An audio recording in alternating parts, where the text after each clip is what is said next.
제가 질문 하나 드리고 말씀 시작하겠습니다. 사랑하는 성도 여러분, 여러분은 죄책감 때문에 힘들었던 적이 있으십니까?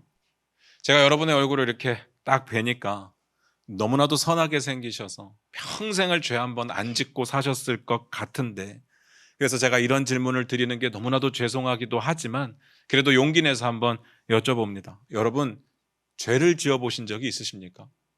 어떻습니까? 죄 지어본 적 있습니까? 죄를 한 번도 안 지어보셨다면 너무 죄송합니다. 제가 감히 이런 이야기를 드려서 너무 죄송하고 용서하고 들어주시기를 부탁드려요. 그런데 만약에 죄를 지어보신 적이 있다면 죄책감 때문에 그 마음이 너무 힘들었던 적이 있느냐라는 질문입니다. 아니면 정말 아예 없었습니까? 죄책감 때문에 힘들었던 적 없었습니까? 제가 질문을 조금만 바꿔서 여쭤볼게요. 우리가 예수 믿는 사람으로 살아갈 때 죄책감을 느끼고 살아가는 게 맞겠습니까? 아니면 죄로부터 완전히 자유함을 누리면서 살아가는 게 맞겠습니까? 어떻습니까? 죄책감을 느끼는 게 맞겠다라고 대답을 하려고 하니까 죄로부터 자유함을 누려야 될 것 같죠. 근데 죄로부터 자유함을 누리고 살고 싶다라고 말하려니까 우리가 지금까지 지었던 죄에 대해서 너무 무책임하게 느껴지지 않습니까? 어떤 게 맞습니까? 지난주에 제가 말씀을 드리지를 못했는데 이렇게 한번 여쭤볼게요. 죄책감은 무조건 나쁜 겁니까? 전 조금은 구별해서 사용하고 싶다는 생각이 들었습니다. 우리가 앞으로 이 단어를 쓰게 될 때 한 번쯤은 생각해보고 사용했으면 좋겠습니다. 죄책감은요, 사전적인 의미를 찾아보니까 저지른 죄에 대해서 책임을 느끼는 감정이라고 되어 있더라고요. 그러면 죄책감은요, 필요한 겁니다. 나쁘지 않죠. 오히려 죄책감이 없는 사람들이 나쁜 거죠. 양심이 없는 거잖아요. 근데 문제는요, 죄에 대해서 무슨 책임을 지려고 하는 감정이냐가 중요한 겁니다. 두 가지가 있습니다. 첫 번째, 죄로 인해 생긴 부수적인 문제들이 있을 겁니다.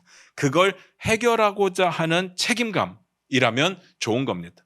죄를 지은 상대에게 찾아가서 사과하고 용서를 구하고 그의 상처받은 영혼들, 마음들을 달래주는 일 해야 됩니다.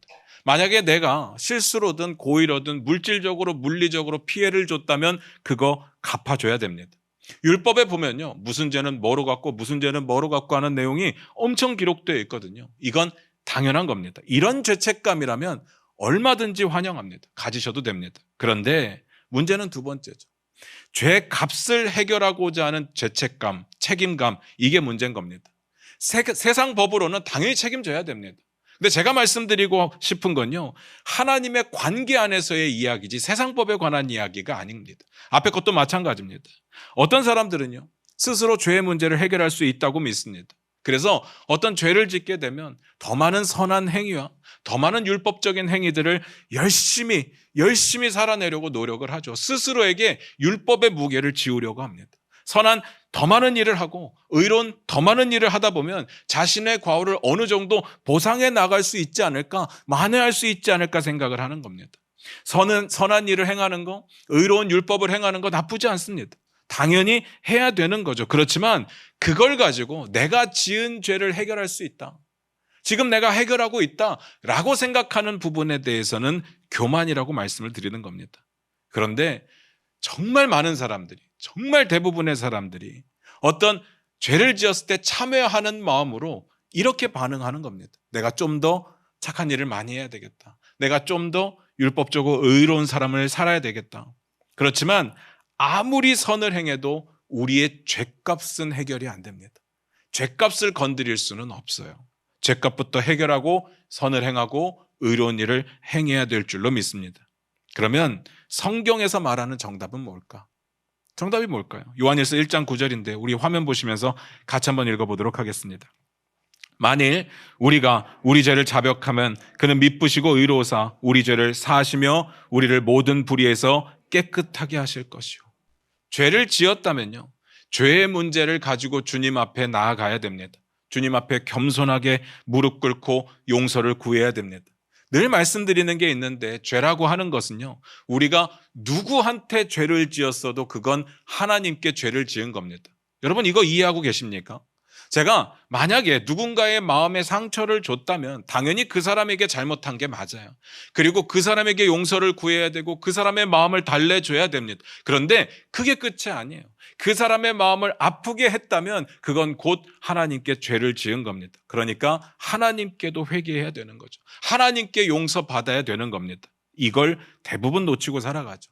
그래서 전자의 이야기는 행위로 죄값을 어떻게든 해결해 보려고 하는 자, 이건 죄책감이라고 말할 수 있는데 이건 불가능합니다. 이런 죄책감은요, 필요가 없어요. 가지면 안 됩니다. 그럼 후자는요, 회개라고 부르죠. 회개 자체가 뭘 해결할 수 있는 능력은 없습니다. 그런데 우리가 겸손한 마음으로 회개하고 하나님 앞에 내 모든 죄를 다 내려놓을 때 하나님께서는 우리의 죄를 해결해 주시죠. 용서해 주십니다. 우리를 모든 불의에서 깨끗게 하실 겁니다. 그러면 해결이 되죠. 제발 이거 구별해서 사용했으면 좋겠습니다. 예수 믿는 우리들은요, 죄책감에 머물면 안 됩니다. 회개로 나아가야 됩니다. 그것만이 우리 죄의 문제를 해결할 수 있습니다. 죄로부터 자유로워질 수 있습니다. 그러니까 단순히 죄책감이 나쁜 것도 아니고 자유함이 좋은 것도 아닙니다. 여러분 이거 기억하셔야 됩니다.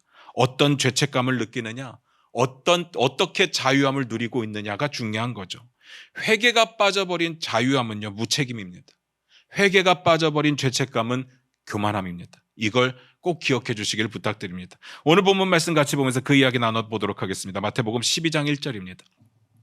같이 읽겠습니다. 시작. 그때 예수께서 안식일에 밀밭 사이로 가실새 제자들이 시장하여 이삭을 잘라 먹으니. 오늘 본문 말씀이 이렇게 시작했습니다. 그때. 이제 이런 단어를 딱 들으시면요, 제가 무슨 말씀을 드리려고 하는지 딱 짐작이 되셔야 됩니다. 아, 이런 말 나오면 야, 무조건 중요하다고 하겠구나. 그러면서 또 이렇게 물어보겠구나. 그때가 언제입니까? 이 정도는 되셔야 된다는 이야기입니다. 주어진 본문을 이해하기 위해서 가장 중요한 게 뭡니까? 전문맥이죠. 이것도 그냥 떠오르셔야 됩니다. 아, 이 정도 되면 이거 물어보겠구나 라고 생각하셔야 됩니다. 마태복음 11장 28절로 갑니다. 같이 읽겠습니다. 시작. 수고하고 무거운 짐진 자들아 다 내게로 오라. 내가 너희를 쉬게 하리라. 오늘 본문의 그때가 언젠가 하면요, 지난주에 봤던 이 말씀을 하셨을 그때입니다. 기억나십니까? 너무 위로가 되는 말씀이었습니다. 그런데 여기서 중요한 건 수고하고 무거운 짐진 자가 누구냐는 거였습니다. 제가 엄청 강조했잖아요. 도대체 수고하고 무거운 짐진 자가 누구냐? 이 내용을 살펴보기 위해서 조금만 더 앞으로 가서 찾아볼게요. 11장 25절입니다.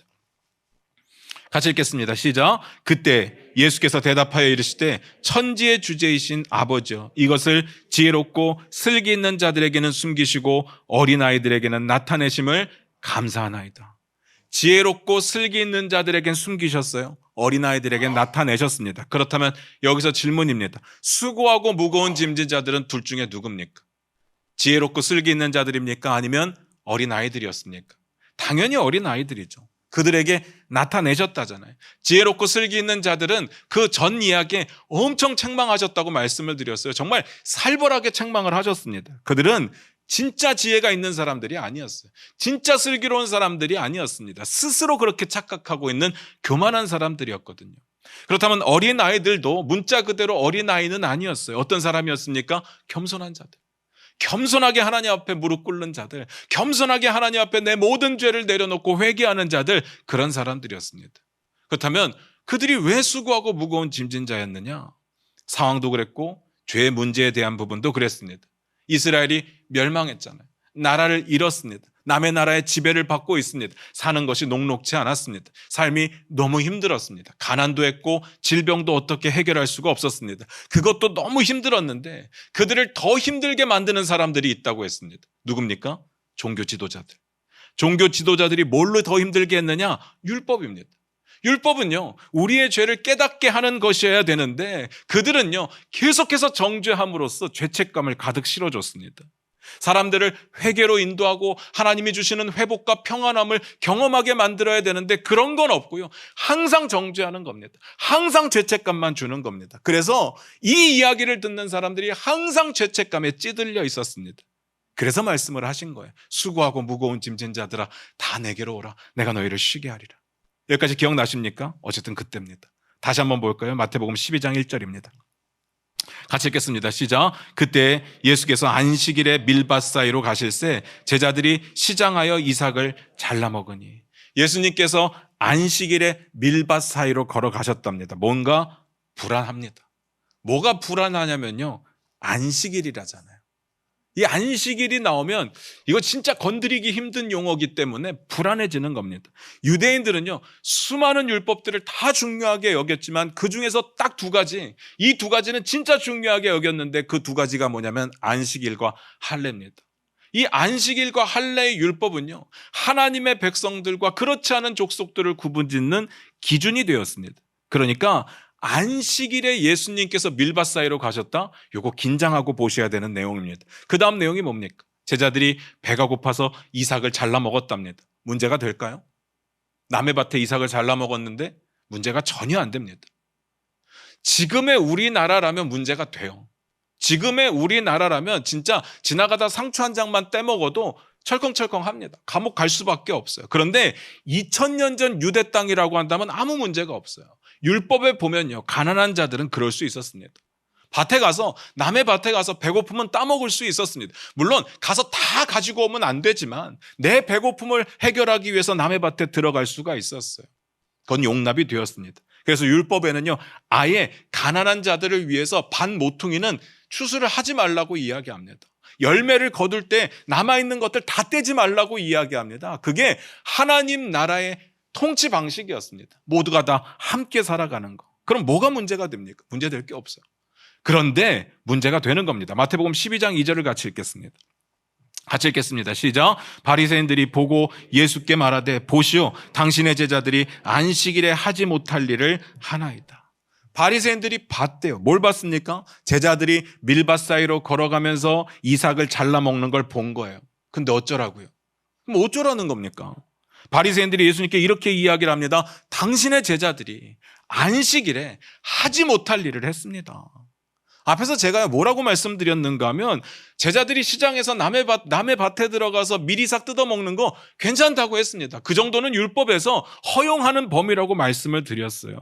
가난한 자들을 위해 그 정도 내어줄 수 있었습니다. 그게 하나님 나라예요. 근데 문제는 안식일입니다. 안식일. 그들은요, 안식일에 민감했어요. 안식일에 걸리면 이건 해결할 방법이 없습니다.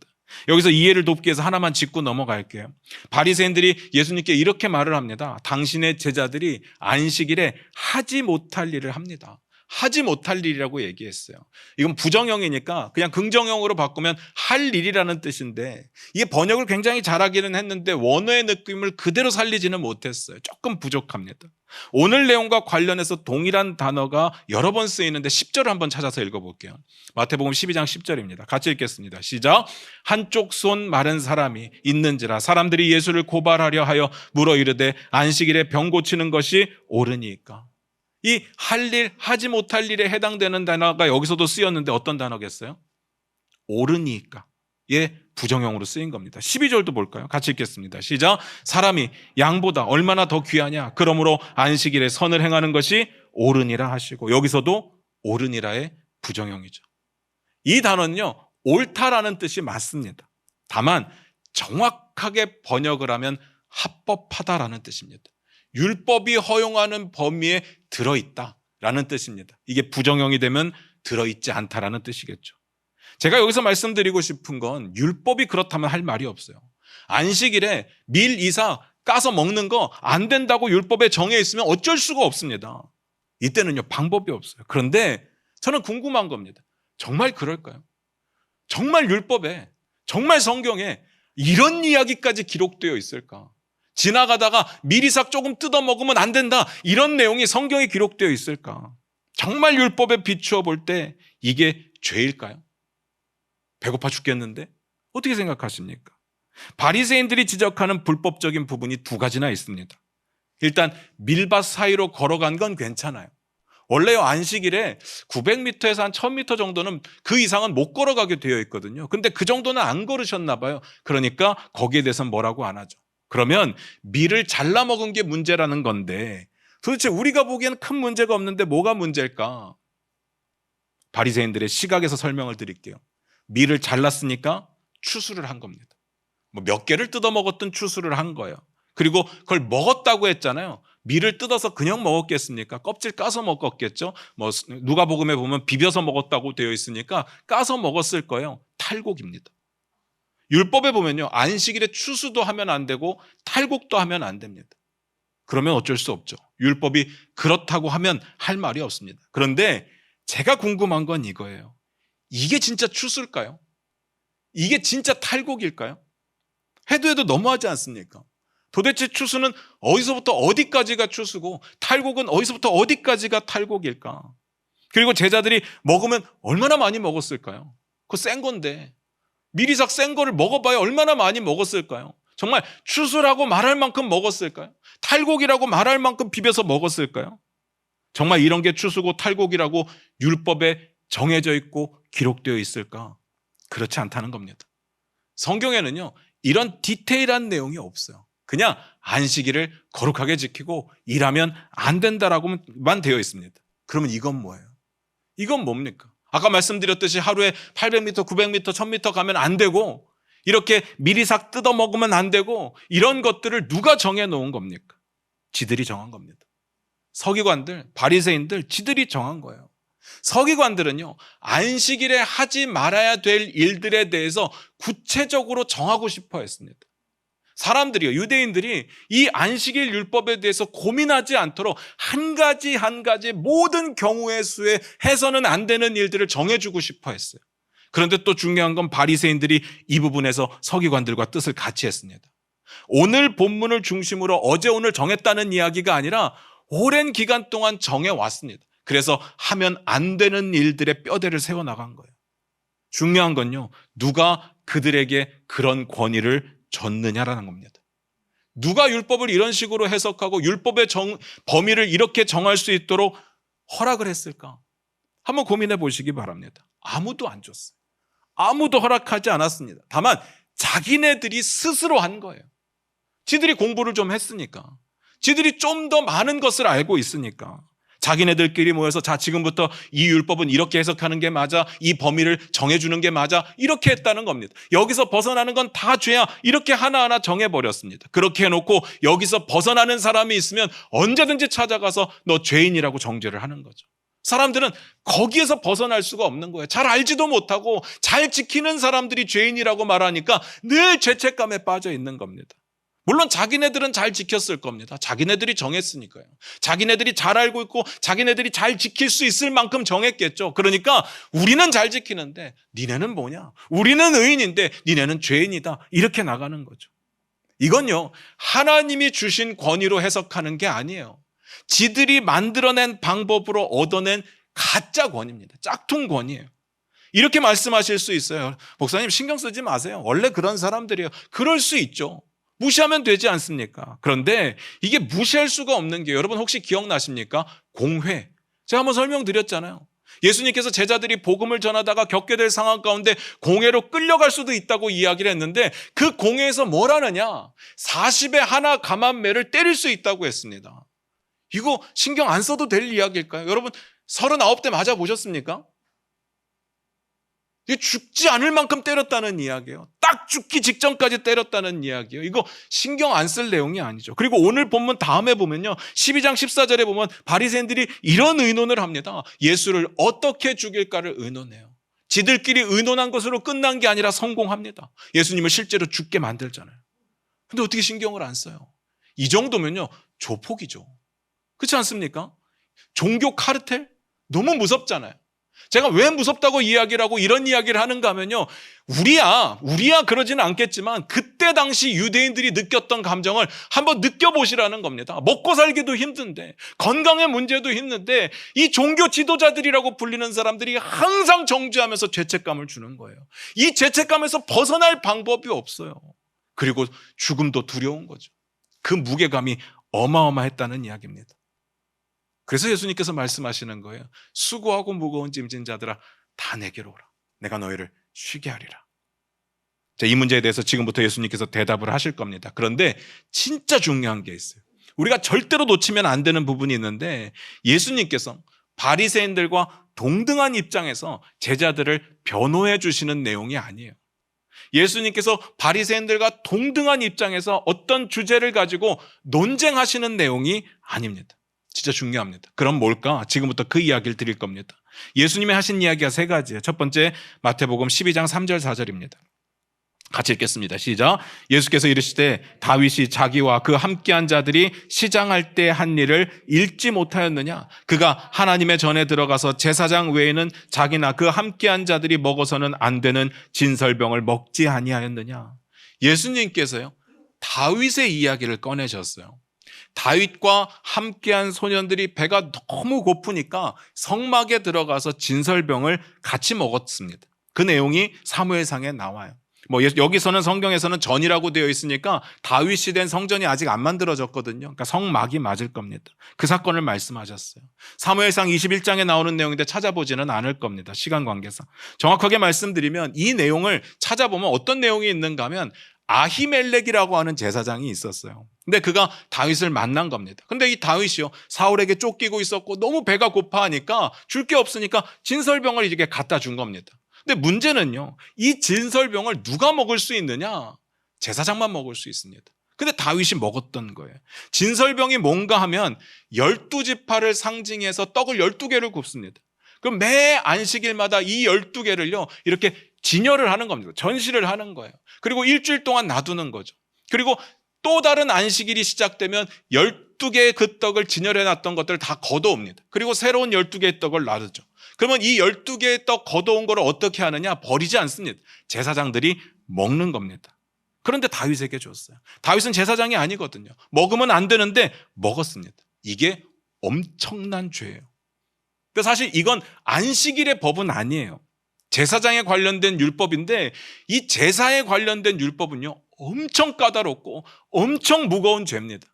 그런데요, 성경은 이 심각한 죄에 대해서 한 번도 언급이 없어요. 한 번도 책망하지 않습니다. 다윗이 잘못했다고 이야기를 안 했다는 이야기입니다. 예수님께서 그 말씀을 하시는 거예요. 그렇다면 왜 이 이야기를 꺼내셨을까? 이거 안식일 이야기 아니잖아요. 혹시 이런 걸까요? 야, 이렇게 심각한 죄를 지은 것도 그냥 하나님이 넘기셨는데, 야, 지나가다가 미리삭 조금 먹은 거, 야, 눈 감아주지, 그걸 치사하게, 그걸 이야기하냐? 이런 걸까요? 그런 건 아니죠. 만약에 이게 맞다면 엄청난 큰 죄 밑에 있는 작은 죄들은 다 지어도 된다는 이야기잖아요. 예수님이 그러실 리가 없습니다. 아니면 바리새인들을 한 방 먹일 수 있는 회심의 일타였을까요? 정말 바리새인들은 깜빡 잊고 있었는데 예수님만 알고 있었던 성경에 나오는 판례를 이렇게 들이민 걸까요? 그런 것도 아닌 거죠. 잘 들으시기 바랍니다. 이 이야기를 왜 하시느냐? 다윗의 이야기니까요. 다윗의 이야기니까요. 다윗은요, 기름 부음 받은 자예요. 지금 이 상황이 어떤 상황인가 하면 하나님께서 사울을 버리신 상황입니다. 다윗을 기름 붓고 다윗에게 하나님의 뜻이 있었어요. 그러니까요, 아히멜렉이라는 제사장이 그걸 알고 다윗에게 떡을 가지고 나왔던 겁니다. 답 나옵니까? 성경이 왜 책망하지 않았어요? 왜 침묵했습니까? 다윗이니까요. 하나님의 뜻이 다윗에게 있었으니까요. 그러니까요, 바리새인들도 이 일에 대해서는 왈가왈부하지 않았어요. 다윗이니까. 하나님의 뜻이 다윗에게 있으니까. 그러면 율법에 예외가 되는 부분들이 있었다는 겁니다. 제가 뭔 말씀을 드리는지 지금은 조금 헷갈릴 텐데 그 다음 구절을 보시면 확실해지실 겁니다. 두 번째, 마태복음 12장 5절 6절입니다. 같이 읽겠습니다. 시작. 또 안식일에 제사장들이 성전 안에서 안식을 범하여도 죄가 없음을 너희가 율법에서 읽지 못하였느냐? 내가 너희에게 이르노니 성전보다 더 큰 이가 여기 있느니라. 안식일에 일을 하면 안 되는 건 확실한 법이 맞습니다. 그 율법이에요. 그러면 제사장들은 어떻게 해요? 제사장들은요, 안식일에 일을 해야 됩니다. 그러려고 제사장이 있는 거예요. 민수기에 보면 이런 내용이 있거든요. 민수기 28장 9절 10절인데 우리 화면 보시면서 같이 한번 읽어볼게요. 같이 읽겠습니다. 시작. 안식일에는 1년 되고 흠없는 수양 2마리와 고운 가루 10분의 2의 기름 섞인 소제와 그 전제를 드릴 것이니 이는 상번제와 그 전제 외 매 안식일에 번제니라. 제사장들은요, 안식일마다 번제를 드려야 됐습니다. 근데 번제를 드리려면 어떡합니까? 동물 잡고 각을 뜨고 피 빼고 태우고 해야 했습니다. 이게 일일까요? 아닐까요? 이거 일이에요. 제사장의 행위는요, 분명히 안식일을 어기는 죄가 맞습니다. 그런데 중요한 건 하나님께서 그렇게 보시지 않겠다는 거예요. 왜요? 하나님의 뜻이 거기에 있으니까. 제사장들에게 있었으니까. 안식일을 정하신 하나님께서 제사장들로 안식일이 되면 너희가 번제를 드려 나를 예배하라 명령하셨기 때문에. 그게 하나님의 뜻이니까. 하나님의 뜻이 있으면 안식일을 어겨도 죄로 안 본다는 거죠. 앞에 다윗의 이야기하고 어떤 부분에서 연결되는지 아시겠습니까? 하나님의 뜻이 있으면요, 율법을 초월할 수 있는 부분이 있어요. 예수님께서 그런 의미에서 예를 드신 겁니다. 그리고 이렇게 말씀하시죠. 성전보다 더 큰 이가 여기 있다.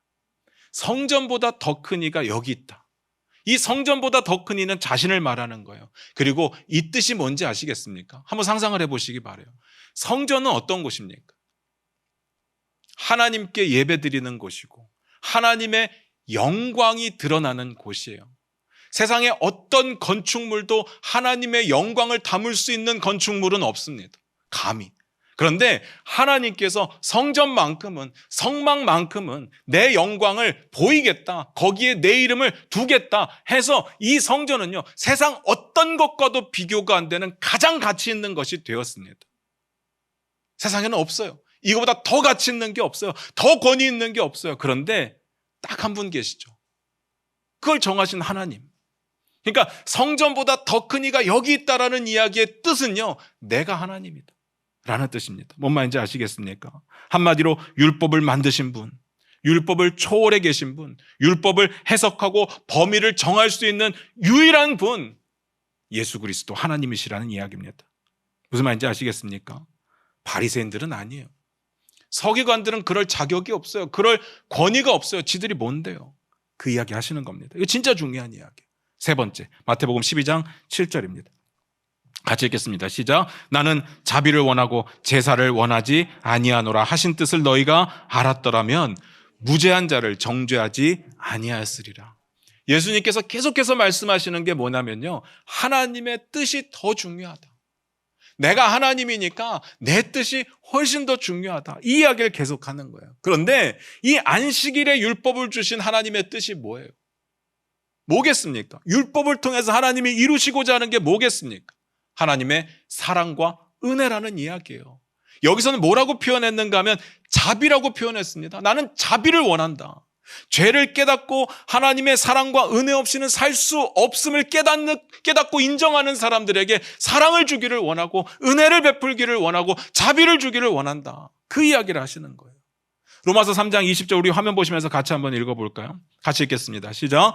그러므로 율법의 행위로 그의 앞에 의롭다 하심을 얻을 육체가 없나니 율법으로는 죄를 깨달음이니라. 그래서 뭐라고 하신 거예요? 죄를 깨닫는 자들에게, 회개하고 엎드리는 겸손한 자들에게 수고하고 무거운 짐진 자들아 다 내게로 오라. 내가 너희를 쉬게 하겠다. 하나님이 원하시는 건요, 의외로 간단합니다. 우리가 선을 엄청 많이 행하고 율법적인 행위를 엄청 많이 해서 그 죄에 대한 값을 치러야 되는 게 아니라 하나님이 원하시는 건 간단합니다. 스스로 죄인임을 인정하고 주님 앞에 나와서 엎드려라. 그거면 돼요. 그 다음부터는 하나님께서 하실 겁니다. 하나님께서 쉬게 하실 겁니다. 그런데 지들이 뭔데? 사람들의 죄를 정죄하고 율법으로 사람들을 올가매고 죄책감을 줍니까? 사람들이 거기서 못 나오도록 하는 겁니까? 오히려 죄책감 때문에 하나님 앞에 서기가 부끄러워 점점 더 멀어지는 것을 우리가 알잖아요. 그러라고 율법을 주신 게 아닙니다. 율법을 주신 건 죄를 깨닫고 하나님께로 나아가라고 주신 거예요. 우리도 마찬가지 아니겠습니까? 제발 누군가를 우리가 알고 있는 성경 지식을 통해서 판단하거나 정죄하지 마시기 바랍니다. 우리가 알고 있는 것을 통해서 야, 교회는 이래야 돼, 여긴 틀렸어. 성도는 이래야 돼, 저 사람 틀렸어. 교회를 판단하고 지체를 비판하지 마시기를 부탁드려요. 우리에게 정죄할 권한은 없습니다. 그런 권위는 없어요. 그런 게 허락된 적은 없어요. 여러분, 정죄가 뭔지 아십니까? 죄를 정해주는 거예요. 죄를 정해주는 건 재판관만이 하는 겁니다. 그러면 이 죄의 문제를 정할 수 있는 재판관이 누구예요? 하나님 한 분밖에 없어요. 예수 그리스도가 재판장 되시죠. 재판장 되시는 예수 그리스도께서 말씀하십니다. 내가 너희를 쉬게 하겠다. 너희를 쉴 만한 물가로 인도하겠다. 그러니까 나오기만 해라. 또 정반대로요. 누군가가 여러분에게 죄책감만 안겨준다. 사랑과 은혜는 이야기하지 않고 하나님의 자비를 이야기하지 않고 하나님의 용서를 이야기하지 않고 계속 정죄하면서 죄책감만 안겨준다. 가짜입니다.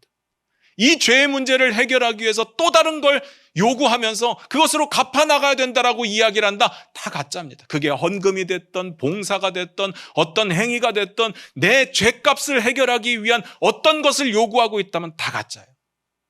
무슨 말인지 아시겠습니까? 죄의 문제는 절대로 그렇게 해결되지 않습니다. 어렵다는 이야기가 아니에요. 하나님 앞에 나와 회개하는 자를 하나님은 사랑으로 용서하실 겁니다. 방법 자체가 완전히 다릅니다.